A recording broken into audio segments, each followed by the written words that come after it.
အမျိုးသမီးကတိုင်းပြည်ငယ်လေးတွေကိုဖန်ခွက်တစ်ခွက်ပစ်ချလိုက်ပါတယ်။အဲ့ဒီဖန်ခွက်ကစစ်သားတစုကိုအုပ်မိသွားတယ်။ဗိုလ်ချုပ်ကတော့အရန်ကိုလန့်သွားတာပေါ့။သူကဖန်ခွက်ကိုတနက်နဲ့ချက်ချင်းပစ်ပေမဲ့ဘာမှမဖြစ်သွားပါဘူး။ဒီကိစ္စကြောင့်ကောင်လေးကအဲ့ဒီအမျိုးသမီးကိုချက်ချင်းနှင်ထုတ်လိုက်ပါတယ်။ဘာလို့လဲဆိုတော့သူကအဲ့ဒီတိုင်းပြည်လေးကဘရင်မလေးကိုချစ်မိနေလို့ပါပဲ။ဒါပေမဲ့သူတို့ကမတူညီတဲ့ကဘာနှစ်ခုမှာနေကြတာဆိုတော့တွေးဖို့ခွင့်ရလုံးဝမရခဲ့ပါဘူး။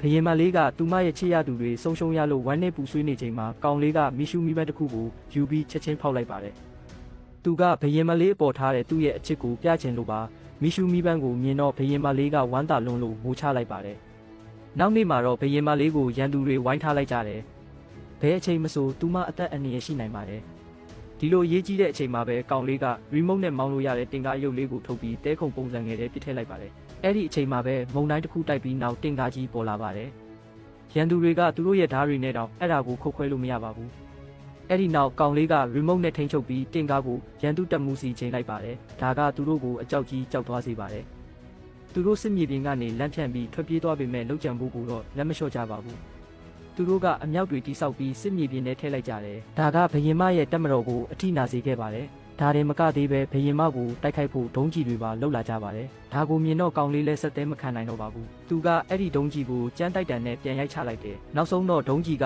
ရန်သူစခန်းစီပြန်သွားပါတော့တယ်။သူတို့အလွန်ကိုအထိနာသွားပါတယ်။ဒါပေမဲ့ကောင်လေးကဒါလောက်နဲ့မလုံလောက်သေးဘူးလို့ထင်သွားတယ်။ဒါကြောင့်သူကဒုံးကြီးတွေအများကြီးထပ်ထုတ်ပြီးရန်သူစခန်းစီပစ်လွတ်လိုက်ပါတယ်။လာနေတဲ့ဒုံးကြီးတွေကိုမြင်တော့ရန်သူတွေလုံးဝကိုမျောလင်းချက်မဲ့သွားပါတော့တယ်။အဲ့ဒီနောက်ကောင်လေးဟာတိုင်းပြည်ငယ်လေးတွေကိုအောင်မြင်ရောက်သွားပါတော့တယ်။သူကဘရင်မလေးကိုဖတ်ပြီးလွမ်းဆွနေတဲ့အကြောင်းပြောပြနေချိန်မှာကောင်းကင်ရန်ကနေငါးမြချိတ်ကြီးတစ်ခုရုတ်တရက်ပေါ်လာပြီးသူ့ကိုချိတ်ယူသွားပါတယ်။တကယ်တော့ထူးဆန်းတဲ့သူတစ်ယောက်ပေါ်လာပြီးနောက်ွယ်ကနေအရာအလုံးကိုထိန်းချုပ်နေတာဖြစ်နေပါတယ်။